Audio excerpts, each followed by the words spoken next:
자, 이 시간에 다 같이 읽으실 성경 말씀은 사사기 3장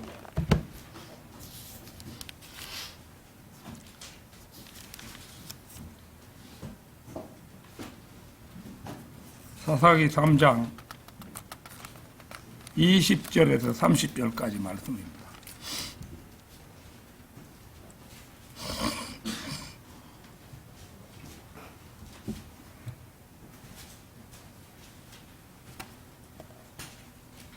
다 찾으신 줄 알고 받들어 읽겠습니다. 그러자 에훗이 그에게 나아왔더라. 그런데 그는 자신만을 위하여 소유한 어떤 여름용 접견실 안에 앉아 있었더라. 이에 에훗이 말하기를 제가 하나님께로부터 당신께 전할 전언이 있나이다 하였더라. 그러자 그가 자신의 자리에서 일어났더라. 그리고 에훗이 자신의 왼손을 내밀어 자기 오른쪽 넓적다리에서 당금을 꺼내어 그것을 그의 뱃속에 찔러 넣었더라. 그러자 칼자루도 나를 따라 안으로 빨려 들어갔으니 지방이 날에 엉겨붙어 그의 배에서 당금을 꺼낼 수 없었더라. 이에 오물이 나왔더라. 그때 에훗이 현관을 통하여 나왔고 그를 두고 접견실의 문들을 닫고 그것들을 잠갔더라. 그가 나가자 그의 종들이 왔더라. 그런데 보라, 그들이 접견실의 문들이 잠긴 것을 보았을 때 그들이 말하기를 그는 분명히 그 여름용 영접실 안에서 자기 두 발을 덮어 쉬는도다 하였더라. 이후에 그들은 자신들이 부끄러워질 때까지 지체하였더라. 그런데 보라, 그가 접견실의 문들을 열지 아니하였더라. 그러므로 그들이 열쇠를 가지고 그것들을 열었더라. 그런데 보라, 그들의 군주가 죽은 채 땅에 쓰러져 있더라. 그리고 에훗은 그들이 지체하는 동안 탈출하여 채석장들에서 멀리 지나갔으니 서이랏까지 벗어났더라. 그런즉 그가 도착하였을 때 이러한 일이 있었으니 그가 에프라임 산 속에서 나팔을 불었고 이스라엘 자녀들이 그와 함께 산에서부터 내려갔더라. 그리하여 그가 그들 앞에서 내려갔더라.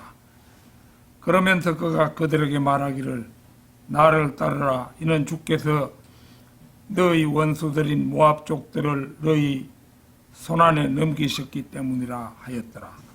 그러자 그들이 그를 따라 내려갔고 모압을 향하는 요르단의 여울들을 점령하였으니 한 사람이라도 넘어가는 것을 용납하지 아니하였더라. 그리하여 그들이 그때에 모압에서 나온 약 1만 명의 남자들을 살해하였는데 모두 건장한 자들이요 모두 용사들이었더라. 그런데도 거기서 한 사람도 탈출하지 못하였더라. 그렇게 하여 모압이 그날에 이스라엘의 손아래 굴복하게 되었더라. 그러자 그 지역이 80년 동안 안식을 얻었더라.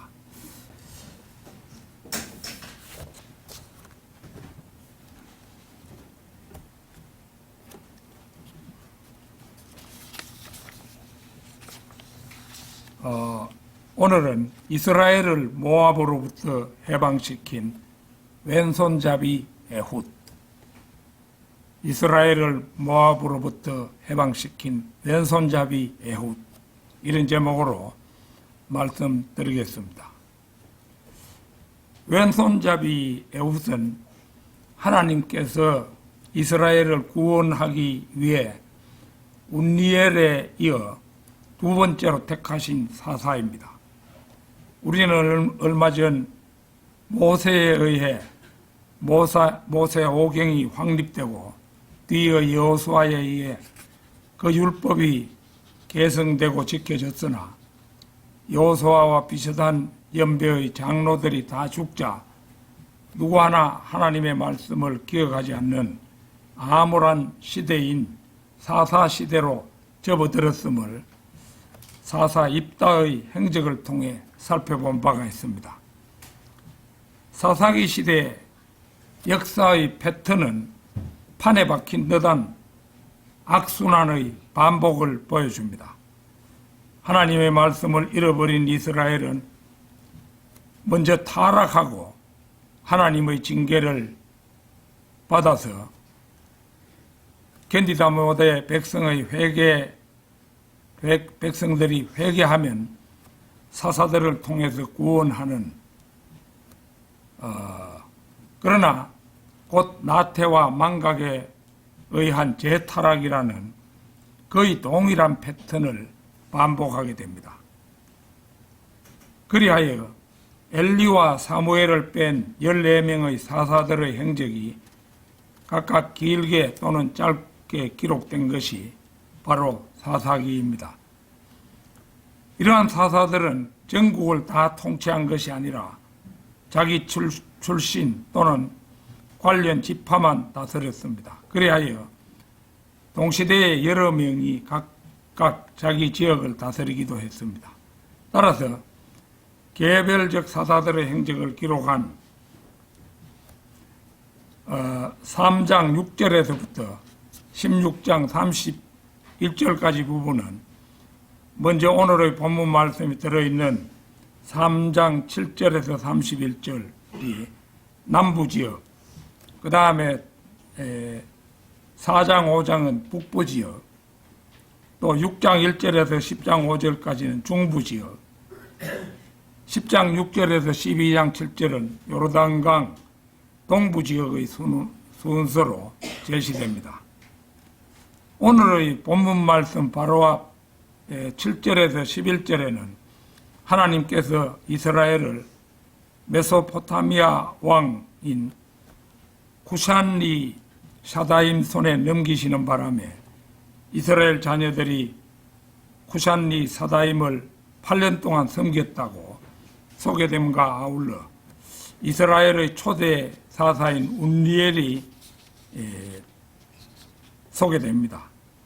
그의 활약에 힘입어 그 땅이 40년 동안 안식했으며 이어서 본문 말씀에서 왼손잡이 에웃이 등장하여 모압 왕 에글론을 죽이고 모압을 무찌름으로 말미암아 그 땅이 80년 동안 안식했다고 소개되고 있습니다.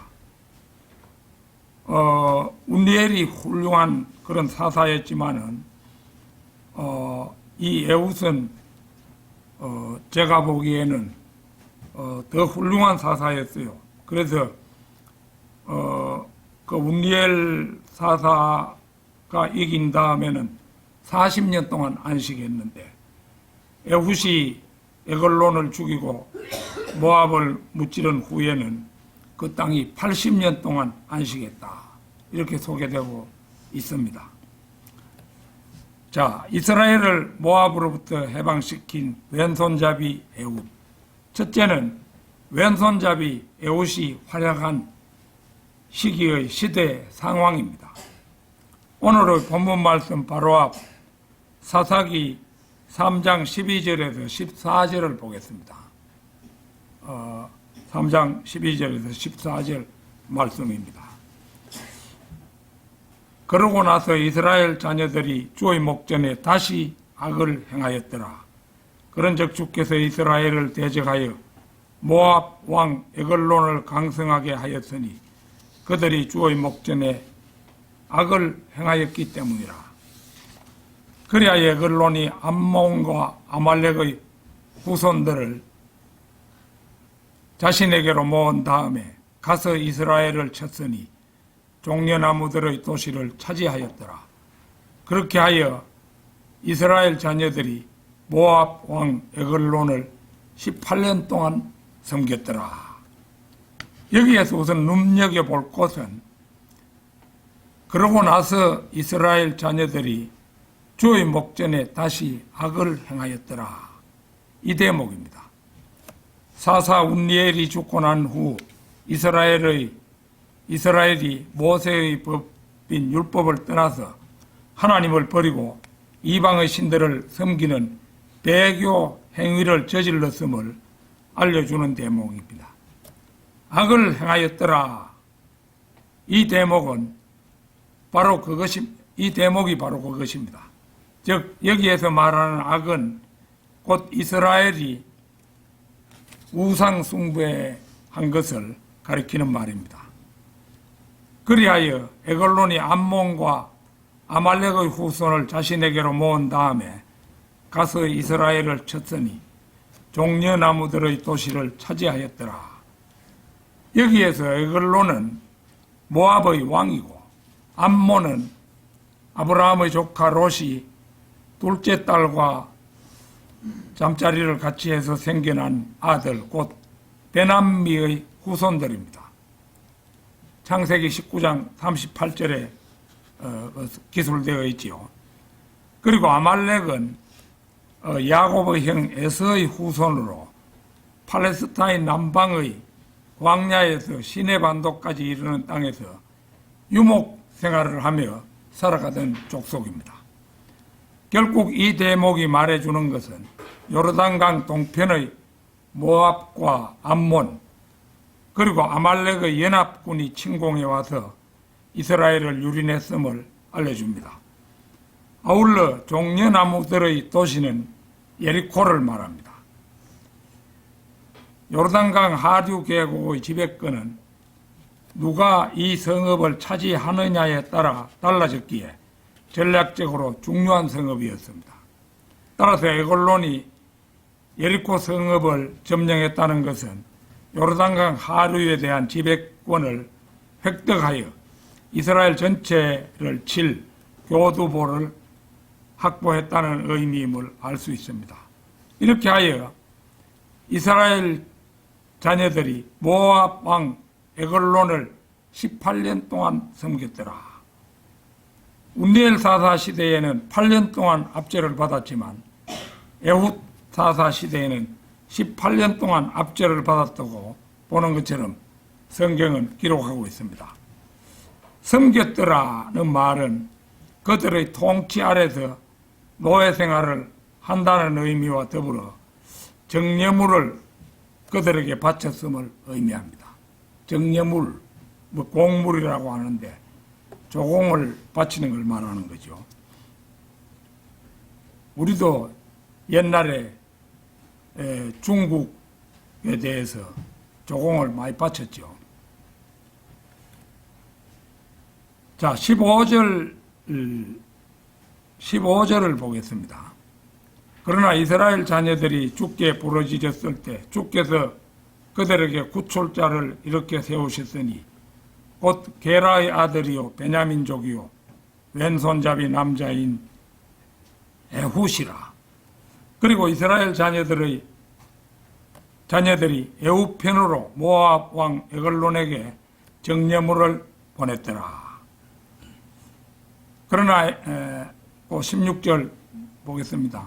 그러나 에훗이 양날이 있고 1큐빅 길이의 당금을 자기에게 만들어 주었더라. 그런즉 그가 자기 의상 아래 그의 오른쪽 넓적다리에다 그것을 찾더라. 그러나 이스라엘 자녀들이 주께 부르짖었을 때 주께서 그들에게 구출자를 이렇게 세우셨으니 이 대목은 모압 왕 에글론의 심한 압제로 고통받던 이스라엘이 그들의 죄를 뉘우치고 하나님께 자신들의 고통을 탄원함에 따라서 하나님께서 그들을 고통에서 구해내기 위해 사사 에훗을 일으켰음을 우리에게 전해줍니다. 곧 게라의 아들이요 베냐민족이요 왼손잡이 남자인 에훗이라. 여기 게라의 아들이요 베냐민족이요에서 게라라는 이름은 베냐민 지파의 한 씨족의 이름을 가리킨다, 이렇게 보면 됩니다. 베냐민족은 에훗이 어느 지파에 속했는가를 알려줍니다. 중요한 점은 왼손잡이 남자인 에옷이라는 대목입니다. 이 대목을 두고 토레이라는 사람이 쓴 성경 지식의 보물에서는 설명을 이렇게 하고 있습니다. 왼손잡이 히브리어 그의 오른손이 다쳐버림. 이 히브리어 표현이 암시하고 있는 바는 병이나 또는 사용하지 않음으로 해서 그가 오른손을 잘 사용하지 않거나 아예 사용하지 않고 왼손만 사용한다. 따라서 그것은 전쟁에는 그리 적합하지 않으며 그가 단도를 서투르게 휘둘렀을 가능성이 농후하기 때문이다. 이렇게 제법 그럴듯하게 설명을 했지만 이 설명은 헛소리에 불과합니다. 왼손잡이라는 것은 결코 질병이나 사용하지 않음과는 전혀 관계가 없습니다. 그것은 베냐민 지파 내에 유전적으로 전해지는 형질이었고, 물론 오늘날에도 우리 가운데도 이 왼손잡이들이 들어 있죠. 우리 아들들 가운데도 한 사람이 왼손잡이였는데, 그래서 숟가락을 자꾸 왼손으로 들고 이러면은 오른손으로 먹으라고 자꾸 꾸중을 하고 이러니까 이제 밥숟가락만은 오른손으로 들고 먹는 그런 이제 습관이 길러졌습니다. 이 왼손잡이는 어떤 병이나 불편한 그런 형질이 아니고 오히려 유리한 점이라고 할 수 있습니다. 우리가 그거 보면은 그 복싱 하는 때 왼손잡이를 사우스포라고 이렇게 하죠. 사우스포. 그래서 이제 왼손잡이와 대결할 때는 항상 자세를 용이 주도하게 잡아야 합니다. 같은 오른손잡이끼리 하는 것처럼 그렇게 잡다가는 그 사우스포한테 어퍼컷이나 이런 걸 한 방 먹으면은 그대로 KO가 되어버립니다. 그런 걸 복싱 경기 옛날에 좋아할 때 많이 보았던 기억이 있습니다. 이제 그 성경에 볼 때 베냐민 지파에게 특히 많은 왼손잡이들이 나왔다고 성경은 기록하고 있습니다. 그 형질은 오히려 그들에게 유리한 점이었다. 이렇게 볼 수 있습니다. 자, 사사기 20장 15절 16절 보겠습니다. 사사기 20장 15절 16절.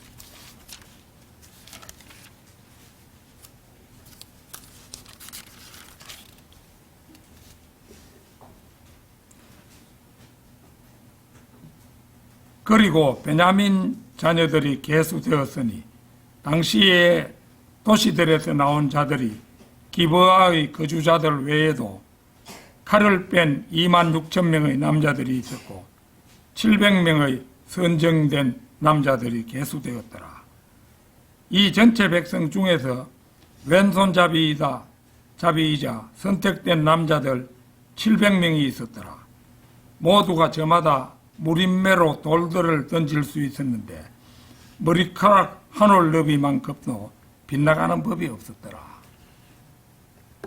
그 아득한 옛날에 왼손잡이의 명수 700명이 베냐민족에게 있었는데 돌팔매를 무림매로 던져도 그렇고 딱 던지면은 머리카락 너비만큼도 틀리지 않게 명중했다 이겁니다. 이런 걸 볼 때 에웃이 왼손잡이라는 것은 오히려 그의 장점이었다 이렇게 볼 수가 있습니다. 에웃이 왼손잡이라는 사실이 그에게 주었던 이점은 모압인들이 그가 왼손잡이라는 사실을 알지 못했다는 점입니다. 왼손잡이는 보통 자신의 왼쪽에 무기를 찹니다. 내가 좀 틀리게 말한 것 같은데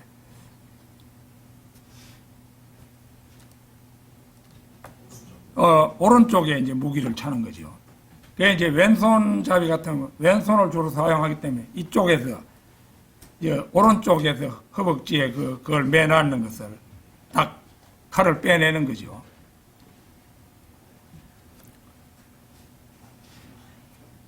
그래서 에글론이라는 그 왕이 18년 동안 압제했던 인물인데 자기 밑에 그 호위하는 무사들이 여러 명 있었겠죠. 그러면은 딱 자기 왕을 만나러 오는 사람 몸 수색을 안 할 리가 없죠. 다 했을 겁니다. 그러나 왼손잡이였던 에훗은 자신의 단도를 오른쪽에 찾고 그쪽은 수색을 당하지 않았던 것입니다. 그것의 길이는 45cm가량 되었을 것인데 그것은 로마 병사들이 사용했던 당금의 크기였다고 합니다. 에훗이 착용한 당금의 상징적 의미는 하나님의 말씀에 대한 그림입니다.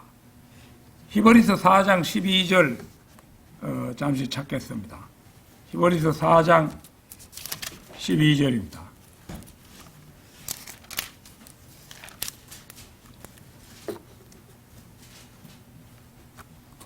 이는 하나님의 말씀은 살아있고 권능이 있으며 그 어떤 양날검보다 더 예리하여 홍과 영 그리고 관절들과 골수를 찔러 가르기까지 하고 마음의 생각들과 의도들의 분별자이기 때문이라. 하나님의 말씀은 그리스도인이 준비해야 할 필수 장비에 속합니다. 그는 그의 손과 그의 입에 이 말씀의 칼을 간직하고 다녀야 합니다. 그는 영적 전투에서 상대방이 피 흘리기까지 그 말씀의 칼을 써야 하는 것입니다. 그래서 성경은 말씀합니다. 에베소서 6장 17절 찾겠습니다. 에베소서 6장 17절.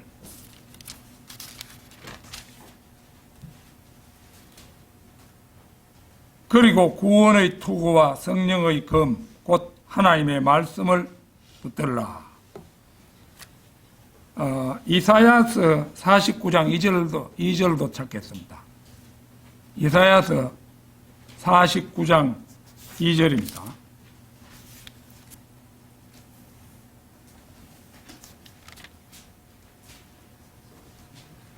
그리고 그분께서 나의 입을 예리한 칼집이 만드셨도다.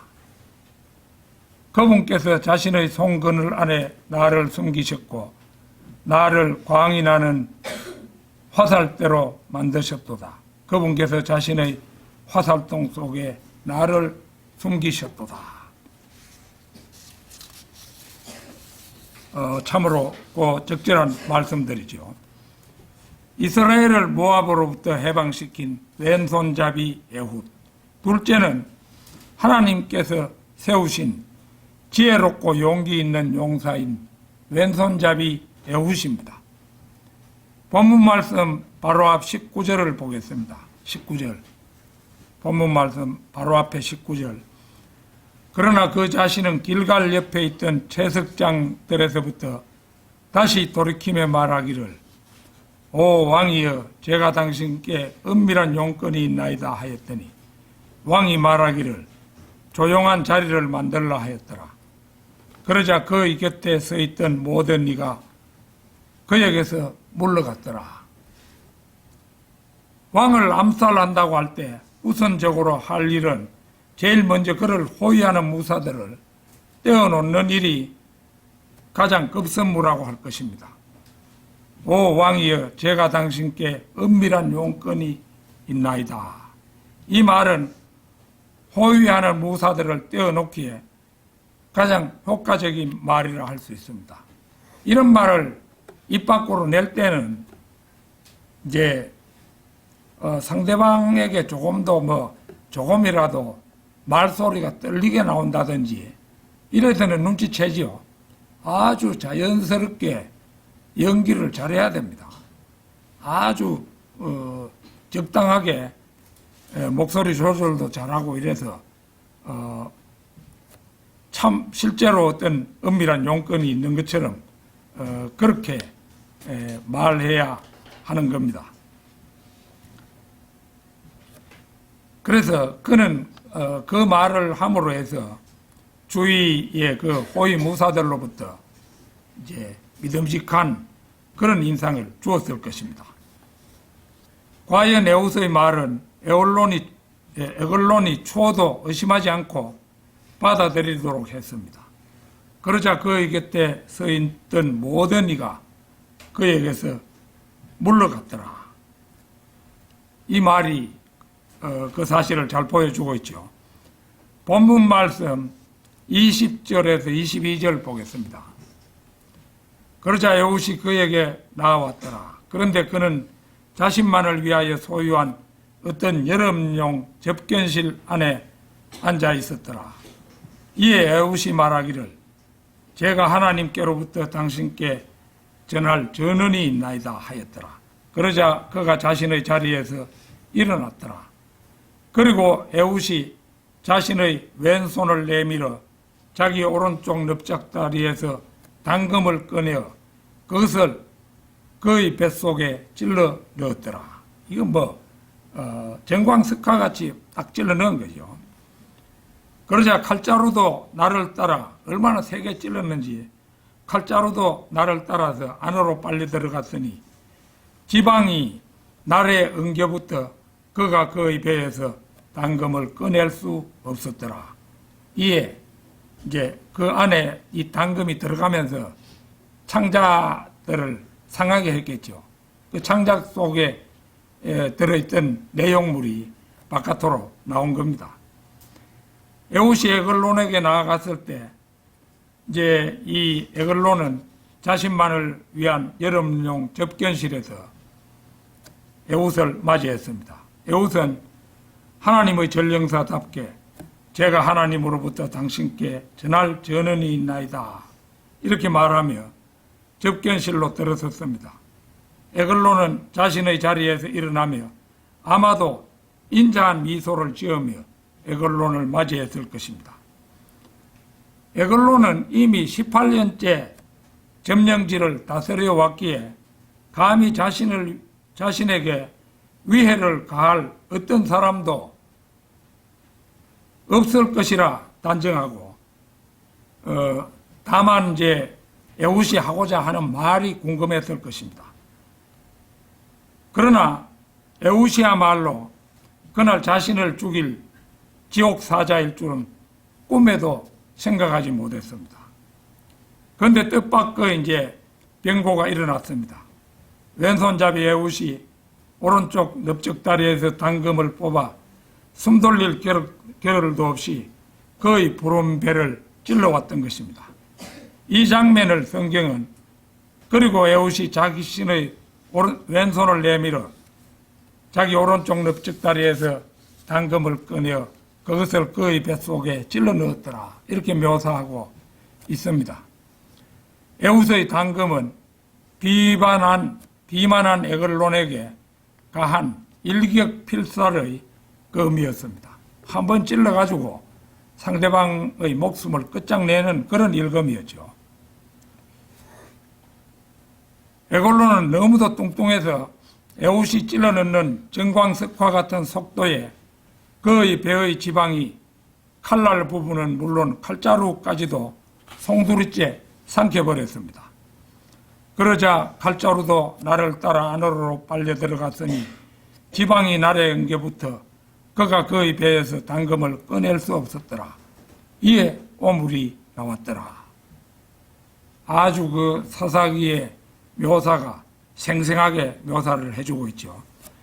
에웃이 그의 배에 박힌 단도를 이제 자기 당금이니까 회수하려 했는데 칼과 자루에 엉겨붙은 지방 탓에 칼이 뽑히지 않았습니다.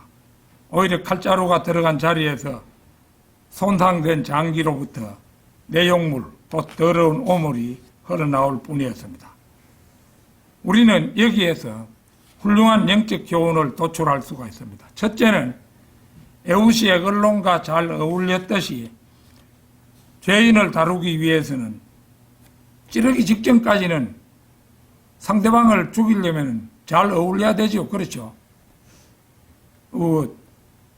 자세가 좀 이상하다든가 너무도 큰 끔찍한 일을 행하려고 하니까 상대에게 겁을 집어먹고 떨었다든지 이래 해서는 안 되는 거죠. 그래서 이제 우리도 어떤 이제 복음을 들고 나가서 어떤 사람과 마주했을 때는 그 사람을 다루기 위해서는 그 사람과 함께 잘 어울릴 필요가 있는 것입니다. 가능하다면 1대1로 대면하는 것이 증거하는 일에 있어서는 최고의 방법입니다. 구령하려 하는데 그 친구가 옆에 붙어 있다든지 이러면 잘 안 되지요. 저도 여러 번 경험해 봤습니다만은 옆에서 결정적인 순간에 시간이 급해서 어디 가야 한다든지 이런 식으로 방해를 놓아버리는 겁니다. 둘째는 에베소서 6장 17절의 성령의 검을 뽑아야 됩니다. 그리고 상대로 하여금 피를 흘리게 해야 합니다. 구원받지 못한 죄인들에게 하나님의 말씀을 불쑥 내밀어야 되겠죠. 그들에게 사실 그대로를 전달하고 그리고 의사를 묻고는 즉시 돌아서서 걸어가야 합니다. 성령께서 그 일을 맡아서 그들의 배 깊숙이 한 번에 찔러 넣는 경우도 많을 것입니다. 그리고 우리는 기억해야 합니다. 하나님의 말씀이 들어가면 오물이 나온다는 사실을 말입니다. 요한복음 15장 3절을 보면 그 사실이 잘 나옵니다. 한번 찾아볼까요? 요한복음 15장 3절.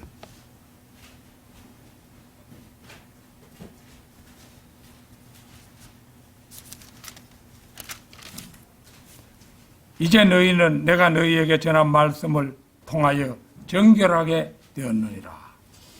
안에 들어있던 오물이 나오면서 그러니까 죄를 사함받는 것이지요. 이스라엘을 모압으로부터 해방시킨 왼손잡이 에훗. 셋째는 우두머리 에글론을 먼저 죽이고 저기 지휘 체계를 갖추기도 전에 기습 공격을 가하여 전쟁에서 승리한 에훗입니다. 본문 24절 25절을 보겠습니다.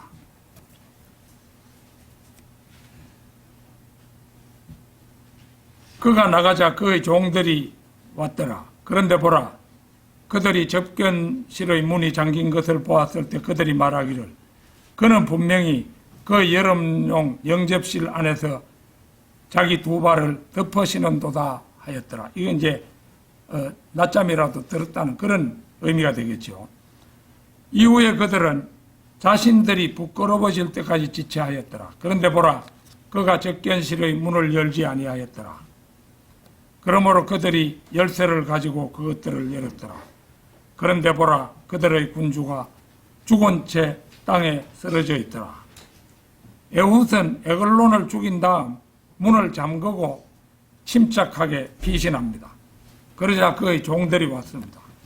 그러나 접견실의 문이 잠겨있기 때문에 왕이 만에 하나라도 주무시는데 잘못 문을 열었다가는 삼엄한 꾸중을 들었던 일이 생각나서 최대한 문을 여는 일을 늦추었습니다. 이후에 그들은 자신들이 부끄러워질 때까지 지체하였더라. 신하들은 잠긴 문 밖에서 기다리고 또 기다렸습니다. 자신들이 부끄러워질 때까지. 그러니까 이 상황은 자신들이 왕이 괜찮은지 확인하지 않음으로 인하여 부끄러워할 정도로 기다렸다 이 말입니다. 물론 그들에게는 열쇠가 있었고 마침내 문을 열었으며 접견실에 들어가 에글론이 죽은 것을 비로소 발견했던 것입니다. 본문 26절입니다.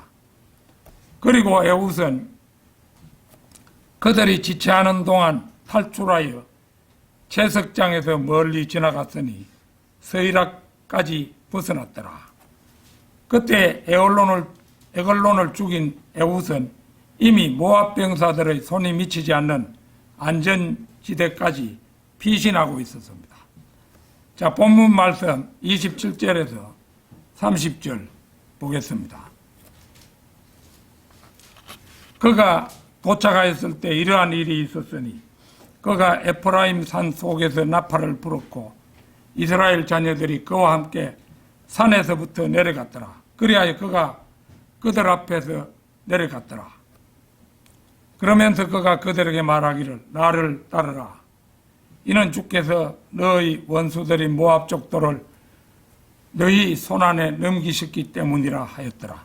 그러자 그들이 그를 따라 내려갔고 모압을 향하는 요르단의 여울들을 점령하였으니 한 사람이라도 넘어가는 것을 용납하지 아니하였더라. 그리하여 그들이 그때 모압에서 나온 약 1만 명의 남자들을 살해하였는데 모두 건장한 자들이요 모두 용사들이었더라.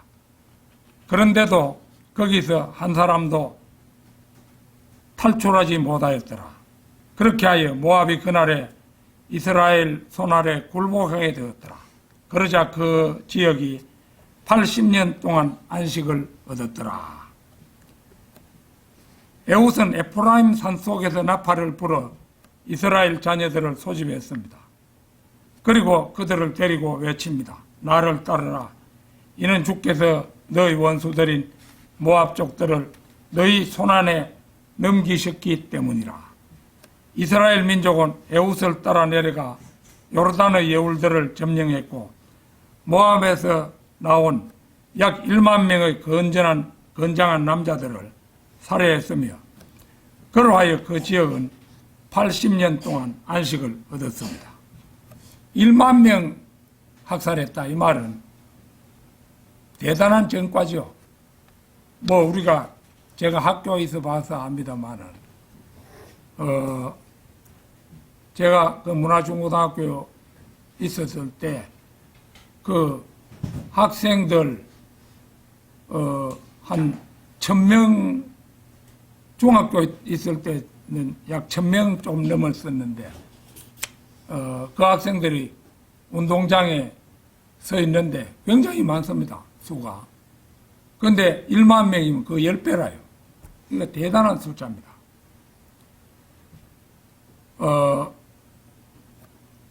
그 문화고등학교 또 올라갔을 때는 약 2,000명 가까이 처음에 됐었는데 그 한 반에 70명이었는데 10반까지 있었거든요.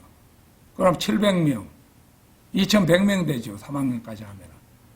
그래 그 1만 명 하면은 어마어마한 사람들입니다. 그 많은 사람을 죽였으니까 80년 동안 안식할 만하지요. 저는 앞서 에훗이 에글론의 뱃속에 박아넣은 단도가 말씀을 형용한 그림임을 이미 설명한 바 있습니다. 이제 예화 하나를 소개하는 것으로 제 설교를 마무리할까 합니다. 제1차 세계대전 전에 미국의 사디 버지니아 스미슨이라는 한 여성이 있었습니다. 그녀는 웨스트 버지니아 존슨 폴스라는 한 가난한 집안 출신이었습니다. 사디는 존슨 폴스에서 이름이 알려진 어떤 대단한 사람이 되기를 바랐는데 그 도시의 모든 상류층 여자들은 로렐 문학회라는 사교 모임에 속해 있었습니다. 사디는 그 모임의 회원이 되고자 했지만 거절당하고 말았는데 그 이유는 그 모임의 회원이 되려면 그 모임이 다 모이는 행사에서 공개적으로 익힐 수 있는 글을 써야 했기 때문입니다. 그리하여 사디는 그 글을 쓰기 위해서 이제 글을 무엇을 쓸 것인가 이제 작정을 했던 거죠. 그래서 나의 유럽 여행 이런 글을 이제 쓰려고 했습니다. 그 글을 써서 이제 사교 모임에서 읽으려고 이제 유럽 여행을 떠나기로 했습니다. 뭐 제목이 나의 유럽 여행이니까 유럽 여행을 해봐야 되겠죠. 여행비를 모으는데 몇 년이 걸렸지만 마침내 그녀는 제1차 세계대전이 시작되기 바로 전에 유럽으로 여행을 떠났습니다. 독일군이 벨기에로 진군에 들어올 때 그녀는 벨기에 국경지방에 있게 되었다고 합니다. 그녀가 타고 있던 차는 길을 잃고 전쟁이 발발한 밀박가에 멈춰 서 있었습니다. 그 차 주변으로 죽거나 부상당한 병사들이 넘쳐났습니다. 부상당한 병사 한 명이 물을 달라고 외치자 그녀는 차에서 내려서 물을 떠려고 좀 전에 지나쳐온 실개천으로 달려갔습니다. 차에 타고 있던 사람들은 그녀에게 그곳을 떠나야 하니 당장 돌아오라고 고함을 지르고 있었습니다. 그러나 그녀는 그들에게 자신을 두고 가라고 외쳤습니다. 그날 밤 내내 그녀는 여기저기를 다니며 물을 주고 자신의 드레스 천을 찢어 붕대를 감아 주었습니다. 그들을 위로하기 위해 성경 말씀을 들려주고 죽어가는 사람에게 메시지를 전달했으며 자신이 할 수 있는 모든 일들을 하고 있었습니다. 새벽녘이 되어서야 벨기에 의료진이 탄 구급차가 도착했습니다. 한 군의관이 흑투성이가 된 그녀를 보더니 이렇게 물었습니다. 당신은 누구시며 도대체 여기서 무엇을 하고 계십니까? 하고 물어봤습니다. 그녀는 이렇게 대답했습니다. 저는 미국에서 온 사디 버지니아 스미슨이고 저는 밤새 지옥을 막아내고 있었습니다. 그러자 군의관은 차분한 목소리로 아마 군의관도 믿었던 사람인 모양입니다.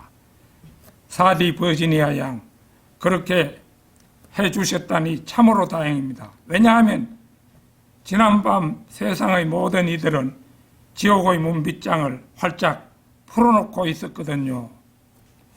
고국으로 돌아오는 배 안에서 그녀가 자신의 이야기를 누군가에게 말했을 때 그 사람은 이렇게 말했다고 합니다. 로렐 문학계 회원들은 이제는 당신을 기꺼이 받아들이겠네요. 그러나 사디는 더 이상 그 사교 모임에 가입하는데 관심이 없었습니다. 그녀는 이렇게 말했습니다. 저는 전쟁과 죽음과 지옥과 하나님을 직면해 보았습니다. 그런 옛날에 시시한 것들이 중요할 것 같습니까? 무엇이 중요한지 질문을 받자 그는 이렇게 말했습니다. 하나님과 사랑과 사람들을 위한 일을 하는 것 외에는 중요한 것이 없습니다. 성도 여러분, 사디 버지니아 양의 간증이 참으로 감동적이지 않습니까? 지상에서 사는 동안 우리가 할 수 있는 가장 중요한 일은 하나님께서 우리를 세상에 보내시어 만나게 하신 사람들에게 하나님께서 원하시는 일을 해주시는 것입니다. 하나님께서 주신 인생을 빈둥거리다가 모든 것이 너무 늦어버리지 않게 하는 것입니다. 내 자식, 내 형제, 내 부모부터 아직도 구원받지 못했다면 더 늦기 전에 다시 한번 복음을 전해보는 것입니다. 물론 그 다음은 모두 성령님께 맡겨야 할 것입니다. 조금 전 우리는 에훗이 전쟁을 위해 에프라임 산에서 나팔을 불어 이스라엘 자녀들을 소집하는 광경을 살펴본 바가 있습니다. 그것은 왕으로서 통치하러 오는 주 예수 그리스도의 모형입니다. 요엘서 2장 1절을 찾겠습니다. 요엘서 2장 1절입니다.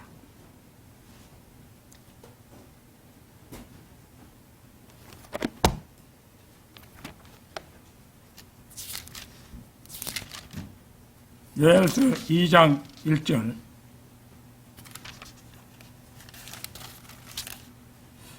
너희는 시온에서 나팔을 불고 나의 거룩한 산에서 경보를 울리라. 그 지역의 모든 거주자들을 떨게 하라. 이는 주의 날이 오기 때문이요 그 날이 임박하여 가깝기 때문이라. 이제 주님 오실 날이 매우 가까워졌습니다. 초놈을 아껴서 우리 모두 주님의 일을 부지런히 해야 하겠습니다. 다 같이 기도드리겠습니다.